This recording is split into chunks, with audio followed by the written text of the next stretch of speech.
The fair catch kick. Picture this. Your team just called a fair catch on a punt. The other team's punter boomed it. You waved your hand, caught it clean at your own 45-yard line. Now here's where it gets wild. You can immediately attempt a field goal from that exact spot. No snap, no defensive rush, no blocking, just your kicker, a holder, and the defense standing there like they're watching a free throw. If it goes through, that's 3 points on the board, baby. Totally legal, totally in the rule book. And yet, the last successful one? 1976. The last attempt.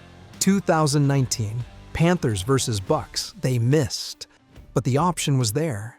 It's like having a secret weapon that nobody remembers. Exists. The setup has to be perfect. End of a half-deep punt, your kicker's got range. But if you're ever in that scenario, you've got a cheat code most coaches forget is even programmed into the game. But wait, there's more weirdness where that came from. Ever seen a receiver lose his shoe mid-play and just keep running? That's because there's literally no rule requiring footwear. As long as that helmet stays on, you can play with one shoe, no shoes, socks flapping in the wind.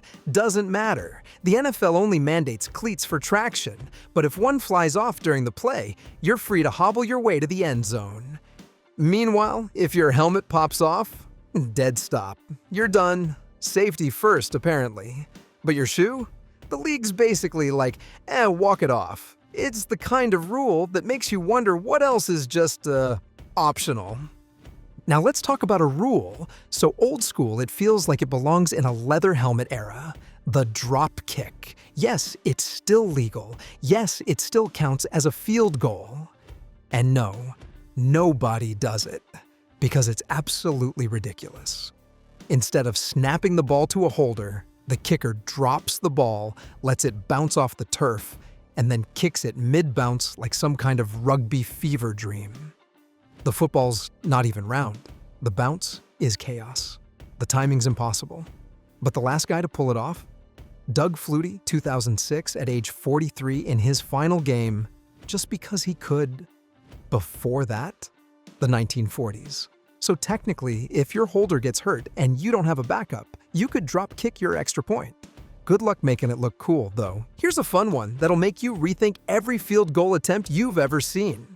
Remember when defenders used to leap over the offensive line like they were in the high jump finals, soaring over bodies to swat kicks out of the air? Yeah, the NFL said absolutely not and banned it in 2017. Now it's called the no leaping rule. If you try to hurdle over the line of scrimmage on a field goal or extra point, even if you don't touch anyone, that's a 15-yard penalty. The league claims it's for safety, to protect long snappers and prevent catastrophic collisions. But let's be honest, it also looked way too cool. And the NFL has a long history of banning things that are too awesome. So yes, you can bulldoze a blocker, you can dive like Superman. But if you go full Mario and jump over the line like it's a Goomba, Flag City. And speaking of rules that changed history, let's rewind to January 2002. Snow, playoffs, Patriots versus Raiders. Tom Brady drops back, gets hit by Charles Woodson, fumbles, Raiders recover. Game over, except not. The refs reviewed it and invoked the tuck rule, one of the most controversial calls in NFL history. Here's how it worked. If a quarterback starts a throwing motion and then tries to tuck the ball back, but loses it in the process, it's still considered an incomplete pass, not a fumble, even if both hands are off the ball, even if it gets punched out.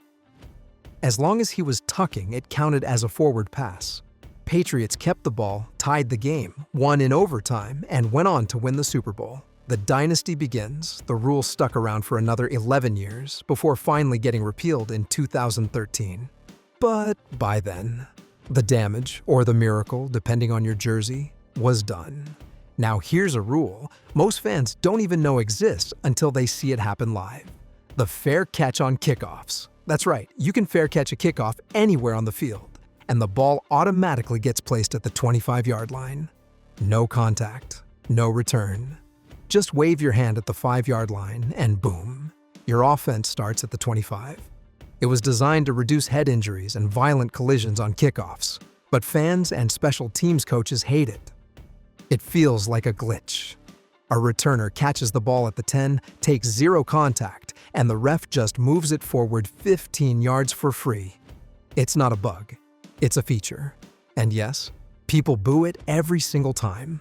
Let's dive into a rule that exists because of one legendary play, the Holy Roller.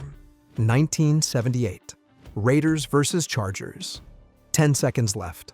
Raiders quarterback Ken Stabler's about to get sacked, so he fumbles the ball forward. Running back Pete Banaszak also fumbles it forward. Tight end Dave Casper falls on it in the end zone. Touchdown. Raiders win. Everyone watching is like, wait, what just happened? It was clearly an intentional series of fumbles designed to advance the ball in a way that couldn't legally be passed. The NFL saw this chaos and immediately rewrote the rule. Now, in the final 2 minutes of either half or on fourth down, only the player who fumbled can recover and advance the ball. If a teammate touches it, dead ball. The play became immortalized as the Holy Roller, and the rule still exists to make sure nobody tries that nonsense again. Here's one that sounds fake, but is 100% real. If a punt hits the overhead scoreboard, it's a do-over. This rule is literally nicknamed the Jerry Jones Rule because of AT&T Stadium's massive 1.2 million pound jumbotron hanging 90 feet above the field. During the first preseason game in 2009, a punter drilled the board like he was playing Pong. The ball bounced off the screen. Nobody knew what to do. So the NFL made a rule. If a punt or kick hits an overhead object, scoreboard, wire, roof beam, whatever, the down is replayed with no penalty. The Cowboys have a custom rule for their custom-sized ego screen. And yes, it still happens more than the league likes to admit. Let's talk about a loophole every quarterback loves. Intentional grounding isn't intentional if you're outside the pocket. Here's the setup. If a QB is inside the tackle box and throws the ball away with no receiver nearby, and it doesn't cross the line of scrimmage, that's a penalty. But if he scrambles just a few feet outside the tackles, even if no receiver is within 30 yards, and he launches it into the stands over the line of scrimmage, totally legal. So you'll see quarterbacks roll out, get chased, and just yeet the ball into oblivion with zero consequences. They're basically saying, I'm done with this play, and the rule book says, cool, carry on. Here's one that'll blow your mind. You can get flagged for illegal substitution before the play even starts. Most fans know that 12 men on the field at the snap is a penalty. But here's the twist. If your offense or defense has 12 players standing in the huddle for more than a few seconds, that's also illegal substitution. Why? Because it confuses the defense. They don't know who's coming out.